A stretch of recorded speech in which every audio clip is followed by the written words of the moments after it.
Okay, good morning, everyone. My name is George Bergstrom. I am the Regional Coordinator for the Professional Development Office at the Indiana State Library for the Southwest region of the state.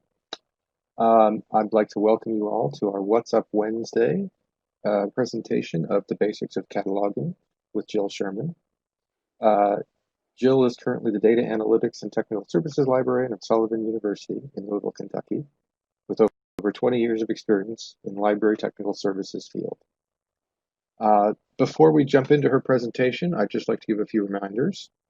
First of all, in the lower left-hand corner of your screen are some tips for checking audio if you have problems with it cutting in and out.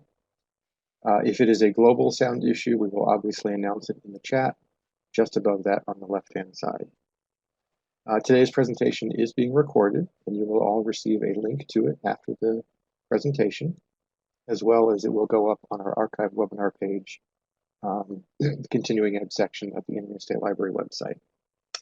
A month from now, the What's Up Wednesday will be ways to fill your shelves without draining your budget. So that'll be on September 30th, and I look forward to seeing you all then. I'd also like to remind everyone that the State Library is putting on the DIY conference virtually this year. That will be on Friday, September 18th, and more information can be found on that through the various listservs, as well as the continuing ed page of the State Library's website. So without further ado, I'll turn it over to Jill. Oh, good morning, everybody, and welcome to Basics of Cataloging. And again, I'm Jill Sherman. I'm the Data Analytics and Technical Services Librarian at Sullivan University. And just a little bit about me. I've worked in technical services positions since 1999, beginning as a copy cataloger for the University of Louisville. Went on to serve as head of technical services for Kornhauser Health Sciences Library, and that's with the University of Louisville, till 2009. Since then, I've continued in the technical services roles at Sullivan University. The goals of this presentation: we'll go over the basic elements of cataloging, what comprises a cataloging record, connections between cataloging and our OPAC or LMS displays, trends of cataloging, and the future of our cataloging profession. We should also be aware that there'll be some bits of humor thrown in this presentation, as it can be a very dry subject, and some levity might make this more enjoyable for viewers and the presenter. So keep in mind that this is not an exhaustive study of cataloging standards or specialty cataloging. So we're only going to have about 50 minutes. I'm just going to give you an overview, give us an impression on what catalogers do and the benefits our patrons get from their work and expertise. Some of this presentation might be simplistic. Just hang in there, and we will be getting into deeper information later during our visit together. So first, I'd like to discuss the image of the cataloger. We're all aware of the general stereotypes of librarians in general. Catalogers have to dodge stereotypes within stereotypes. Generally, catalogers can be seen as folks who don't like to interact with people very much. We like to hide in our offices and cubicles, keeping our head down, working on something library related, but few are sure of what that really is. And in my experience, a lot of people just don't want to know. It's like, just do your thing. They like us, they see the value, but they don't really want to know what we do. We usually work downstairs in the basement or in some corner of the building. Sometimes they're even sequestered to some outlying location. Now, that is true about every place that I have worked with technical services. I have been in the basement, but at least I was lucky. We had windows most places where I've worked, so got to be thankful for that. The truth is, most catalogers are warm, friendly people, but it's true that most of us, yeah, like I said, work in the basement or can be more introverted. Okay, let's move on. So what is not a myth is that we love our rules, and more rules. Not only follow one set of rules, but we follow many. Sometimes when I tell people what I do, they sort of back up. It's like, oh gosh, I'm glad you're doing this work, because the way they see all these standards, it's like looking at this like we're talking in Greek. And it can be intimidating, and I can certainly understand. But with some practice and experience, you do have to have it. It does demand a lot of attention to detail. But the way I look at it is cataloging whatever object we have is like a puzzle to solve. So you have your thing in front of you that you want to catalog, whether it's physical or digital thing on your screen, and the record's some sort of Sudoku game. I hope I pronounced that right. I usually don't. Anyhow, it all has to fit together. Some of these puzzles are really easy, and others are real stumpers. So getting back to the importance of this work. You probably know about this, but just indulge me. We want to use some examples of physical books. I'd like to tell people that a library might have a $40,000 budget for books. You take a lot of time to choose and acquire the best books you can on your budget. Okay. So we need to spend that money wisely. What suits our patrons' needs the most. And the books arrive and we unbox them. They're pretty, the staff are excited. It's almost like your birthday every day. We get to open up boxes and see the treasures that's in there. So we have them. So now what? We load them on carts. We stamp them. We work on our records. Well, with this work, if we don't organize our books in a consistent way, we might as well toss them into the closet. No one will be able to find much. It's like typically every closet I have at home. You'll find whatever's in front of the pile. Catalogers solve puzzles with each book, and it makes them accessible so our patrons can get to them. For digital items, and we all know how challenging it could be to find a resource in Google, works basically the same way. So what do we do, really? Well, it's bibliographic control. That might sound like an outdated term, but that's really what it is. But in a nutshell, it's what is it and where does it live? Let's say we have a certain thing in front of us to catalog, something the library and our taxpayers paid a lot for. And after some examination, we'll describe it, we'll determine what its name, title is, creator, creation date, media, whatever, and so on. And then we decide what it's about. So we assign subjects to it. Or is it a biographical object or a government document? Some items are really clear and other things not quite so clear, and that's where the real challenge comes in. We also decide where it lives, so that's what classification is. We give it a call number so patrons know where to find them. If it's digital, make sure there's a way to access it. So before we get to discuss how this is all done, it's important to understand where the bibliographic record comes from. These are the building blocks of our catalog and what our discovery systems tend to pull from. In simplest terms, catalog provides easy access to a collection. It's a true innovation for book collections throughout the centuries. Before that, books were recorded in lists. In 1870, the first card catalog was created for the Imperial Library in Vienna. This was a true innovation, because you can easily add and remove new items to your catalog, and it's much easier than maintaining like a static list, especially back then. After the French Revolution, the French collected what books they could from different religious locations and houses and started a public library system. So to organize the materials in these libraries, cards were created, and I read that they thought that the first cards were like the back of playing cards, so they used what was available. And then later in the 1800s, librarians settled for the well-known 3x5 card format, which we used for, goodness, decades. And in 1911, the Library of Congress started their catalog service. And it worked very well for decades, but it took nearly an army to create and maintain one.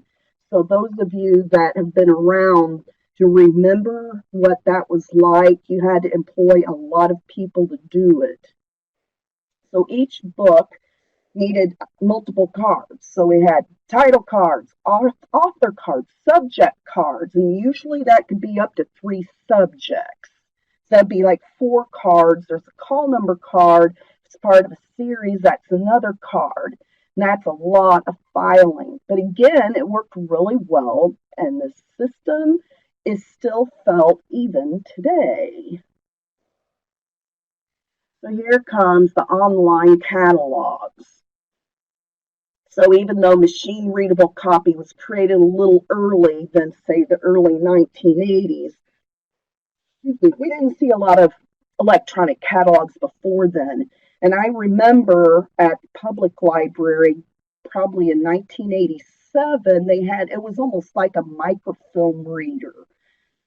And I remember trying to find, that was really bulky.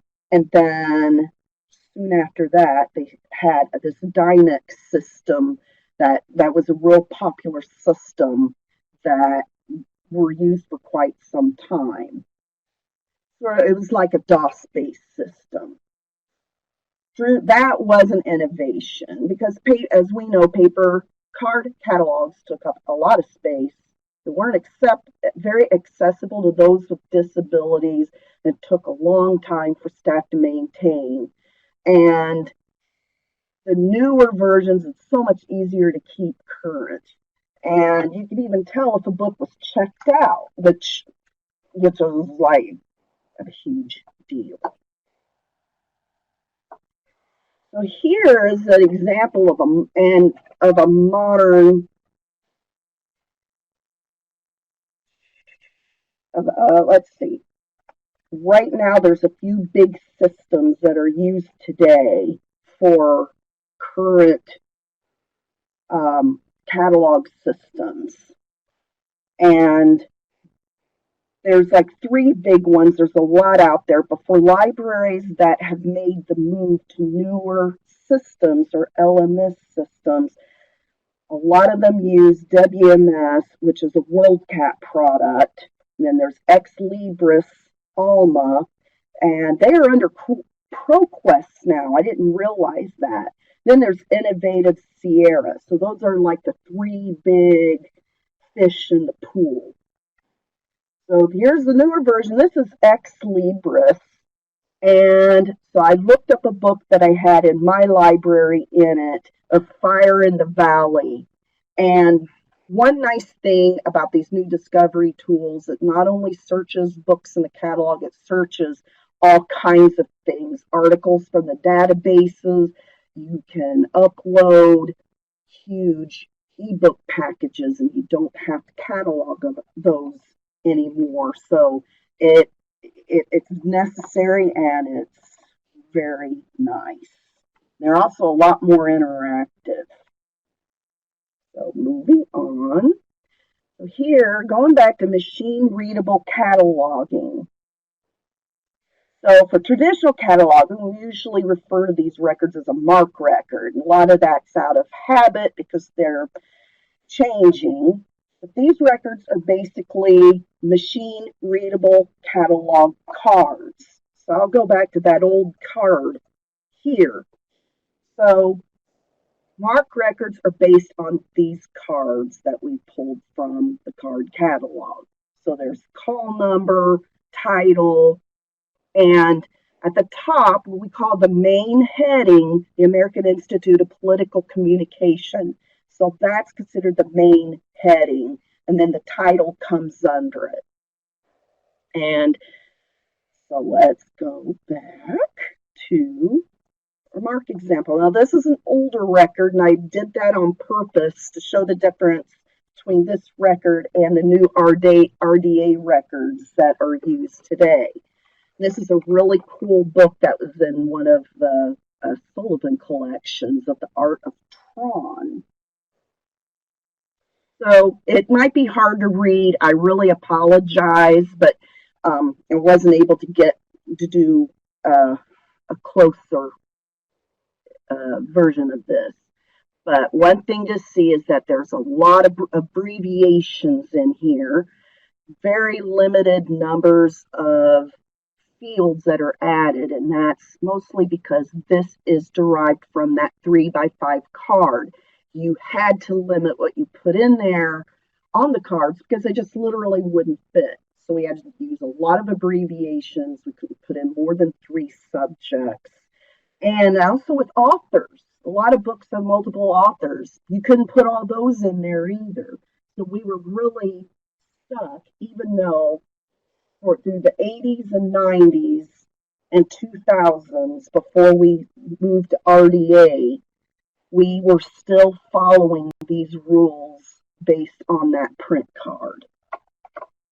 So times have had to move on. So, but do those old records still do the job? Though many libraries still use them, it has been time to say goodbye to these for quite some time. And as I mentioned earlier, they're based on 1960s, really before that, old technology of 100 years ago. Although they're machine readable, they're very limited, and in order to stay relevant in today's age, you've got to move forward, or we become obsolete. We don't want that. Also, MARC records are more appropriate for print material. They were created for the print world. Needed a system that was more flexible for all digital resources that we use now, and that movement is not going to stop. We're going to go more and more and more digital. That's no surprise to anybody. MARC records also are only used within the library, and it means they don't connect well with the digital world outside or with other information standards and retrieval. So, as LC, Library of Congress, stated, MARC is no longer fit for its purpose. So, okay, I'll just mention it really quick. Earlier, I showed that slide with all the standards, and one of the standardized ways that we created records was using AACR2, Anglo-American Standards. So over the years, that got updated and updated and updated. So we had AACR2 revised. Then they were going to create AACR3. So that would be the next version of that type of description. That was scrapped. So we all heard, oh, AACR3. That was totally scrapped.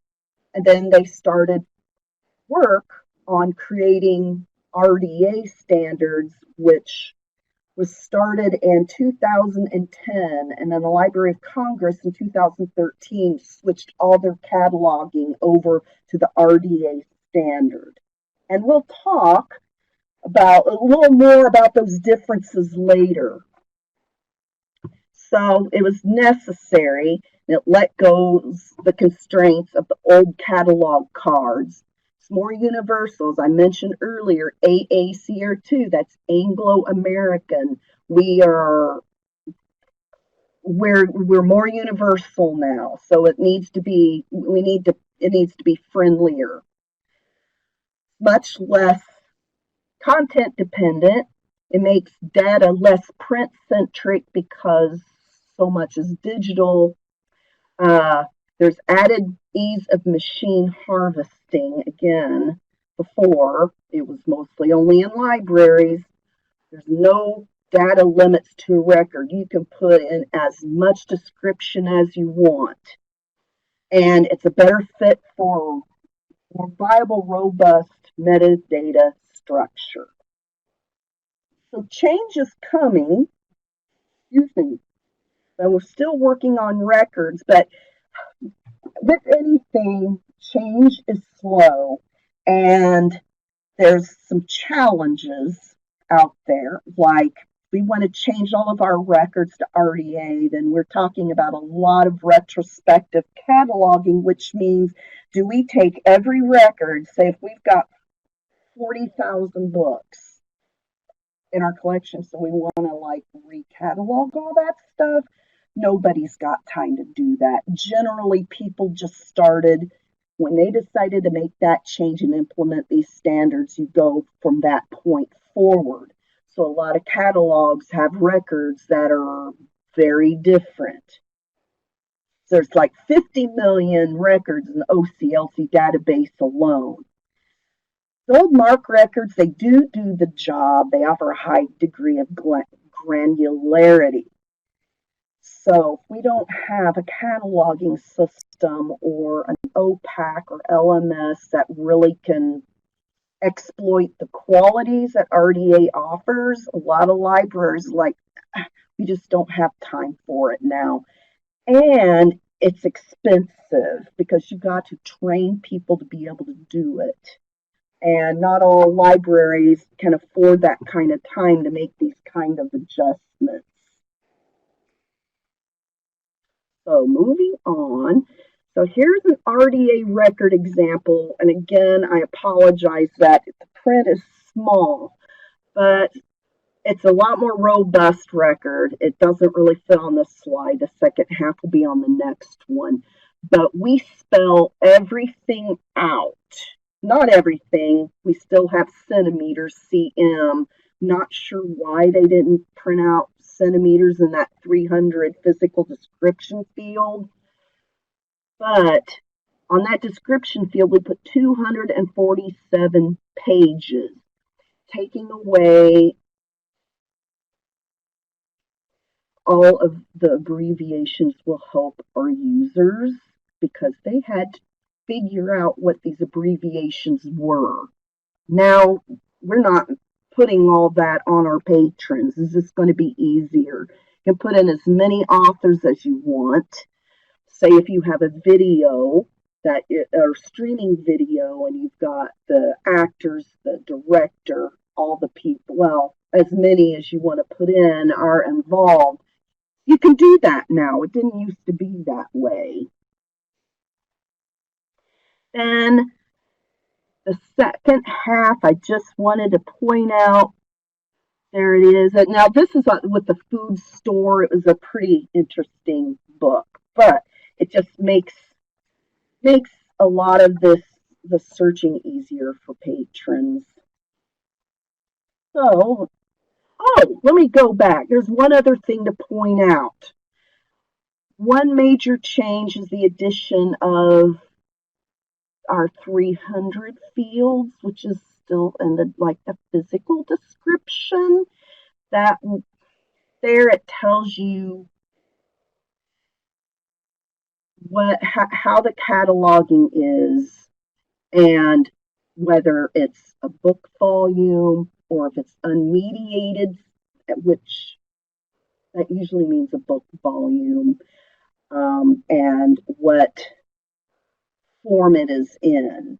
So that makes it really clear if it's digital or not, or if it's videotape, whatever. That's on the record, where before, to put that kind of physical description, they put it in the title field, which didn't make a lot of sense because that information was in the title field. However, when it displays in the OPAC, that was handy and easy to read, but a lot of libraries still use that. But that's a big change for us to get used to. And I was looking at all the different media that's out there. It covers it all. So with BibFrame, I wanted to mention that that is a Library of Congress initiative, and it's the foundation of the future of description. So we kind of looked at the past, little more of the current. And this is the goal of it is to for a web networked world, so it works better in that. It's grounded in linked data techniques. So there are conversion materials to try to convert our materials, but a lot of us just aren't quite ready for that step yet. So we've seen some records. The way I've been describing it so far would lead you to think that libraries have large staffs who do nothing but create records, which we refer to as original cataloging, that's far from the truth. We don't create 40,000 records by hand or how many thousands of books you have. We don't create them all from scratch. So where do they come from? So one of the largest sources comes from OCLC. And many libraries are part of this huge cooperative. I mean, we pay to be a member, you have to pay for the records, but one nice thing is what we create in-house that's unique, we can upload those records, and that helps everybody else. It's pretty nice. So they grow their catalog, the OCLC catalog, from records from the Library of Congress, National Library of Medicine, other cataloging cooperatives, publishers, and individuals like us. So we can add to it too. And actually, we really are expected to add to it. So even though we pay, we're expected to share and upload our records too and help with the community. Now, book vendors and publishers usually offer MARC records as well. In fact, they kind of have to in order for us to pay for their materials. That's part of their services. So we download records from them. A lot of times you have to tweak them so they work right for our patrons. But our goal is to do as little as original cataloging as possible. Generally, we don't have time to do a lot of original cataloging, but we do it usually if you have a very, very new book and you need to add it quickly before your cataloging copy is available. So a lot of times we put together a quick record so that the book can get on the shelf or the electronic resource can be turned on. If your library has a lot of local or very rare materials, you usually have to do originals on those. Self-published materials and things like that, which is becoming more and more, has been with self-publishing. So keep in mind that buying or downloading copy, the quality varies. So as I mentioned earlier, we usually have to tweak the records, and sometimes we get what we pay for. So let's say we have our book and our record's done and downloaded. So what we do next, you attach your holding record, which is the record for your specific item. That's where you attach your call number and location code. That location code is what your system pulls so the patron knows where it is or what branch or whatever. And we attach barcode to it. So you have your catalog record, then the holding record with your item. So, unfortunately, it isn't magic that shows up. This is all, we program our OPACs and get them to display whatever we want them to display.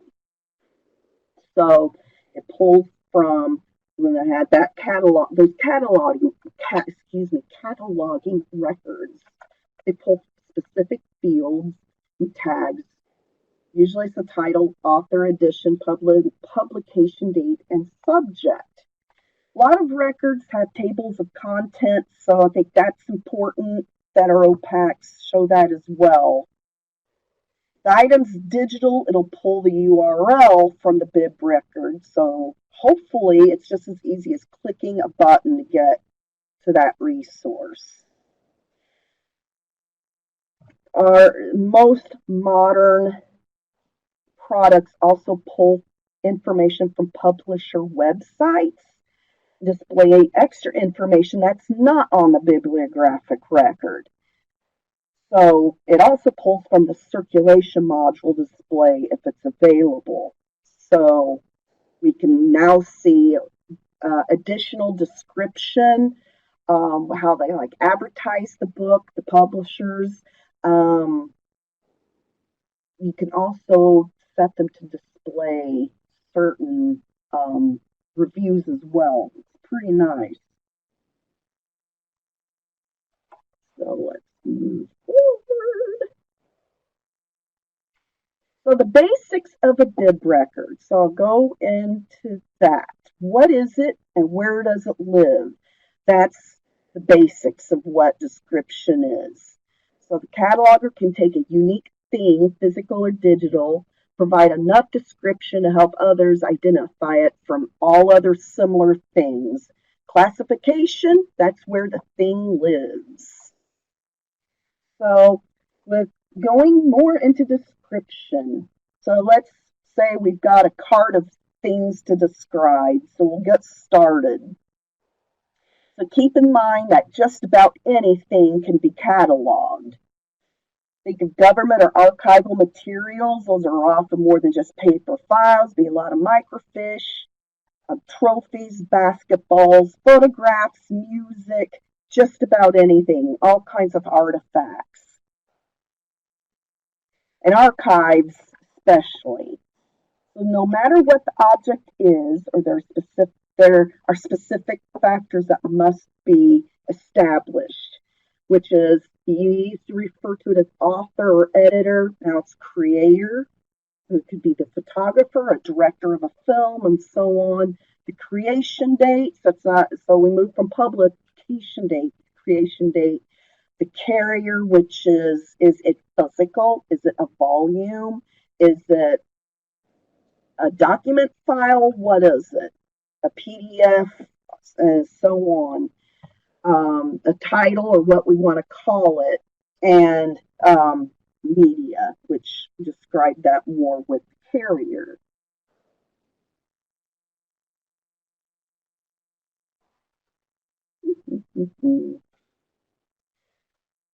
So, here, let me go back.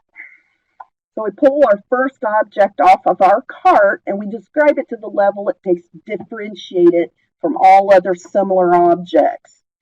And it sounds pretty challenging, but the long-time magic of cataloging resources and record construction, we are set up for the task. You can add as many note fields as possible to assist this. We examine it and determine what I went through just earlier about the factors, and check and see if there's already a record available in OCLC or elsewhere that fits this object. And if we don't find a record, then we'll make one. And it could be an interesting exercise, as there's probably many more records out there that we need to sort through. So often when we do sort, there are so many people involved in description, your book or video, chances are you may look through 25 or 30 records to find one that fits. So this is for an example of that. We can try and guess how many copies there are of Mark Twain's Tom Sawyer or Pride and Prejudice. And to be fair, that would include all editions by all different publishers, media types. It's large print, abridged, juvenile reader editions, or coloring books, whatever. So you have to sort through those. You just have to hope that specific version is in hand and it matches what you have. If not, you create a new one. But don't despair if that happens. There's a lot of time-saving tricks, that we can employ. So let's say we can't find a record. Once we examine our object and what it is, we need to enter it in. And once it's done, we need to move on to determine what it's about. So some items may not have a clear topic, like a rock. In general, most objects do need to have subjects assigned. Here's some of the heavier used heading systems. And of course, we all know about Library of Congress and the manuals. There's just so many of them, but we don't really use those anymore. Most of that's online. And then MESH for subject headings from the National Library of Medicine. And then Sears serves small and medium libraries. And with what it, quote unquote, what it's about, it could be about a person. Usually it's topical, corporate headings, and so on.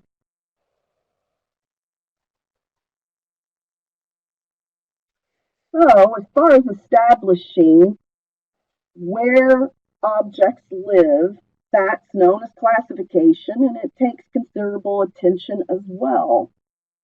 Need to examine our object, what the main focus of it. Sometimes that can be challenging, especially if you have a book that has a lot of essays in it. But we have to determine the number one topic and focus, whatever is the best fit. We just do the best we can. And if attention isn't given to that particular detail of what the main focus is, we can end up classifying the books with different call numbers as the books come in over time. And then you have pockets of books on the same basic topic scattered throughout your collection or easily browsable online. And that is definitely not very helpful to patrons to have to check 2 or 3 different areas. Say, for example, at one library I had with architectural lighting. Well, that could be in like drafting and architecture. That's also in, say, interior design, which would be 2 different sections. So I had books in 2 different areas, and I had to move them over because then we'd have to always remember, oh yeah, there's this pocket over here. We got to check that too. So always check your catalog as we have to do that to make sure that call number isn't a duplicate, an exact duplicate of something else, which cuttering helps with that, and that the book rests with the rest of that topic in the collection. So there's several different classification schemes. This, like I said, this main 2. There's other ones, but I'll focus on Dewey Decimal and the Library of Congress. Both of them have their pros and cons. Now, Dewey, as we know, is classic and it's generally beloved by the public.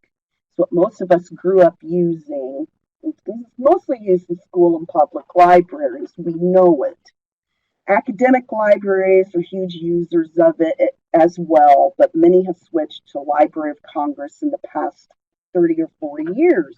Well, why would we even bother doing that? That's an enormous project to switch to Library of Congress, and it may not even be appropriate for all libraries. Well, Dewey's worked very well for a long time, but it's an old system and it can be problematic. And this might be a little controversial, but you probably have heard this chatter anyway. But it is outdated. Main thing is it's very Western cultural specific. So for items that don't fit in that worldview, you usually have to squeeze them tightly in smaller areas, and it leads to extra long call numbers. Like African American culture is separated from American culture. As we know, Dewey predates social mainstreaming of a lot of different minority groups. Or classifying works about Islam or paganism or any other religion that isn't strictly Christianity based. Those also get put in a small pocket, possibly large call numbers, or they get put in different sections of the collection completely.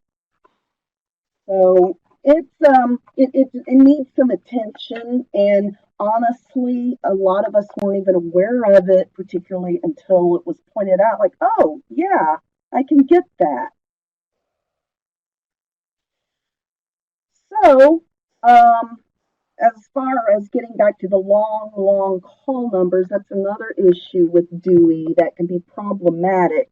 So when we classify books, we have to balance the specificity of how we want to describe this book and put it somewhere with practicality.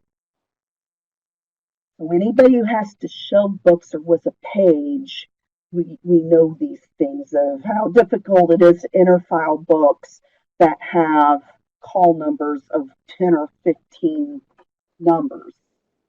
And that's probably not the easiest for patrons either. So, like with Library of Congress, even though they can be the schedules can be intimidating, those can get kind of stacked up too, but it's just much more practical to find the books, especially if you got a bigger collection. It may not be a problem with smaller ones if you have, say, 4,000 titles. So, also, just the last word on classification is objectivity. So we just have to be a little careful and try to go out of our own, I don't know, our own bubble, as it may, that you get a book or an item that you catalog and you don't really agree with it, or you don't believe it, or you don't think it's very science based or whatever, and then I'll just put it in folklore. Like, you just have to kind of watch just putting whatever you don't really believe in folklore, um, or say with books on paganism, we see a lot of that in folklore, where there's a lot of people who that's their spiritual path. That, that's just something to keep in mind when we do work, that we pay attention to that kind of thing. Let's go forward. So, classification with the topic, that's the first part of the call number. The cuttering is where it really sits on the shelf. So you may have a whole range of books on one topic. Cuttering really helps. It's not mostly based on the author or the creator. And the classics of this is the Cutter Sanborn schedule. I had to cut out the picture of it, but those of us who've been in the business long enough, we remember using these schedules. Now there's like handy widgets that you can go online and just type in a last name, and poof, you get your cutter number. So that's pretty nice. So cutter, again, I think Library of Congress and other systems have different cuttering. So I'm going to refer back to our cart of items that we have cataloged that I mentioned earlier. I want to pull out a really neat book about manga. We've done most of our work on this with our description, and it's time to put in our subjects. And it's really fun. I really like this book. And I'm going to check out this manga book as soon as it gets processed. Often these thoughts go through our heads, and we want to assign really great subjects to it, subjects that this book deserves. So, I don't know if you can read this, but I just typed in some cool subjects, like awesome manga and cool comic art. Okay, people can easily find this awesome book. But really, do we do this? And do you agree with this? Probably not. So I didn't save that record. So we went back to what it originally was. So I'm going to quote our Kentucky Governor Andy Beshear. No, we can't be doing that. And you may not have heard, but all during the COVID pandemic we've been having, there's people who aren't masking up or whatnot, and Andy Beshear reminds us, no, we can't be doing that. So that phrases in my head as I was creating this presentation. So, we're getting back to trying to figure out what our proper subjects are. There's not a subject, an official one, that's called manga. So we have to find what we need to put in there. This is an example of a subject authority record. So we look down where the second arrow is, there's manga under 450. So that means what the official subject is, which is comic books. So we look up to the 150, the upper arrow, it's comic books, strips, etc. Down with the 450s, those are quote unquote like used for or broader terms. So that's how someone types in manga, your system should, even though manga is not in the subject field, your system will pick it up through this authority record, which is all connected, or by keyword. But no worries, if you type in manga, it should come up for us. So we're arriving at authority work. We just saw an authority record. What controls the vocabulary that can be used for names, corporations, uniform titles, and subjects. So it can be kind of a pain and it can bottleneck at times trying to follow this work, but it really is important. One example, it prevents repetition of results. So if we didn't have this controlled vocabulary, say with manga or just with like graphic novels, we put in all this non-controlled data, when we do our search, we're going to get so many hits that it's not going to be very practical to use. Uniform titles, that's for works like, say, the New Testament or the Bible, and we know how many versions there are of it. So for works like that, there are uniform titles that we use that's going to cover all the versions, because some titles can get really unwieldy, and those are very helpful. Again, it keeps terminology consistent, and it connects items with related topics or broader topics, whatever fits under the main umbrella. So manga, graphic novels, fit under like comics, fits under that umbrella. So I wanted to highlight one aspect of why this job should not be neglected. So this real world example is there. I went into WorldCat and I searched for Pride and Prejudice. And as you expect, there's going to be dozens of records that pop up, and you can limit those to drill down to what you want. I noticed on the left-hand side that you can click on authors. We see Jane Austen for 37 hits with an EN, and then Jane Austen with IN. So there were 6 records in there where it didn't really match up. So then if a user is motivated enough to really click in and drill into finding things that they want, then they would have to look at that and click on 2 different places to get all of the responses they want. So that's just not a good idea. It's not practical and it's not useful. So one question is, how did these misspelled versions get in?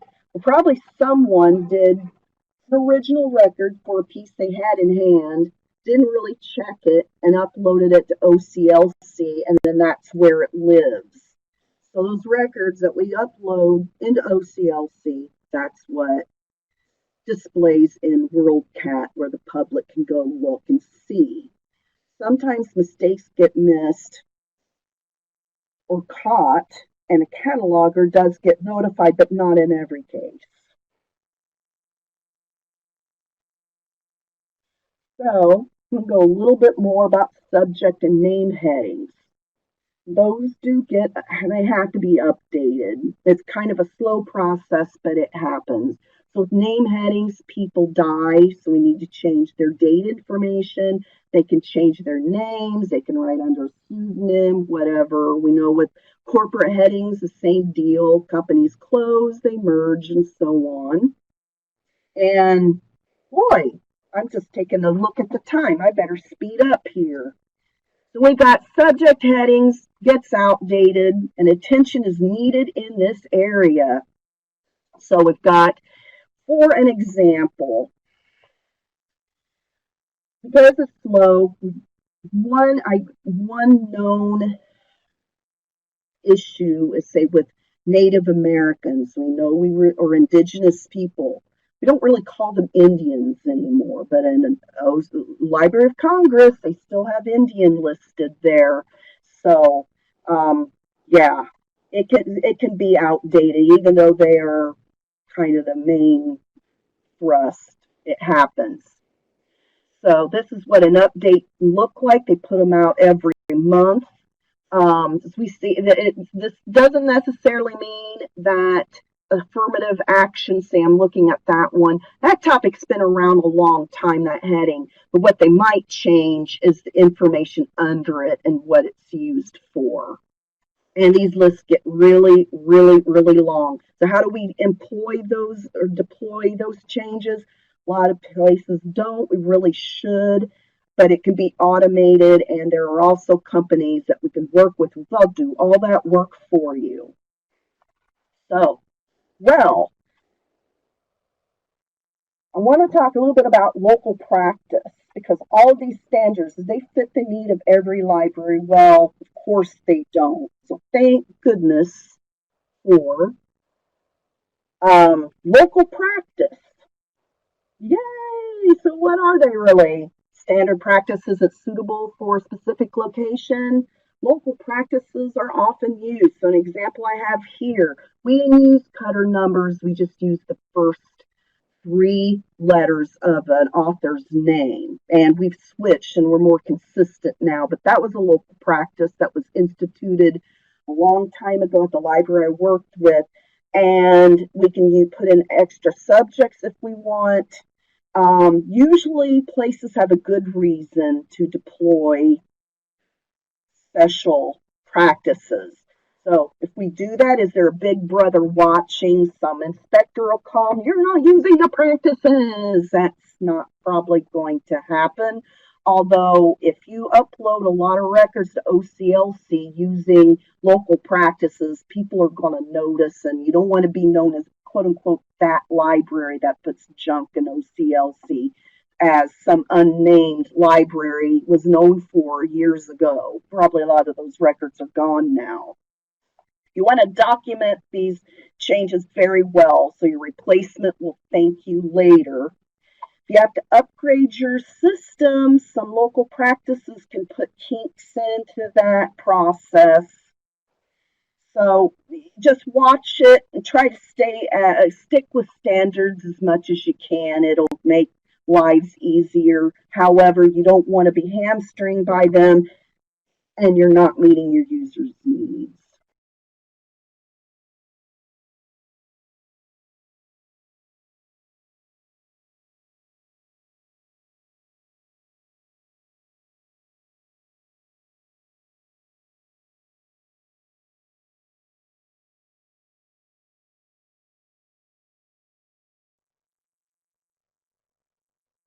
Jill, did we lose you?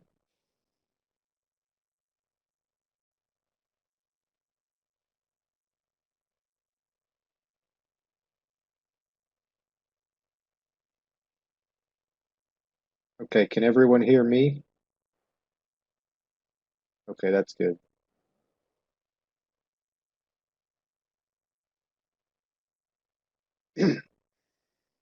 Well, I'm going to send her a quick email, see if we can get reestablished.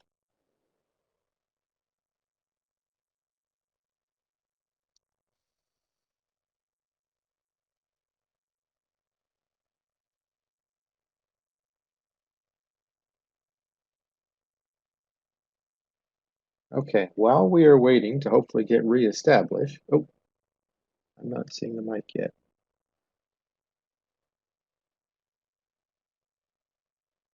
Just a second. Yeah.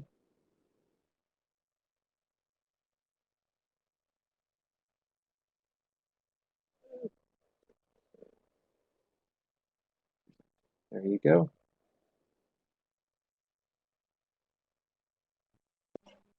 Okay, can you hear me now? Yep. Awesome. Okay. Yeah, I just clicked the forward and it just bounced me out. Okay.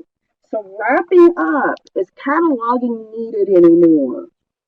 Well, with advent of LMS systems and a lot of keyword searching, it's getting more automated. Our discovery products are, it's going to make people think that we're not used anymore. And there's outsourcing. So realistic, you look around at technical services departments compared to in the 90s, the staff is probably a third or a fourth, at least in my experience, of what it used to be. But cataloging work has always evolved with the changing times.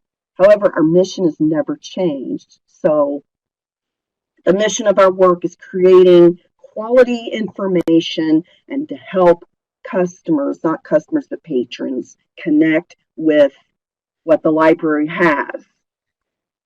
That is really our mission. So when the changes are, we've got to know more of what our users want and need. We need to make them happy. In the past, they had to come to us.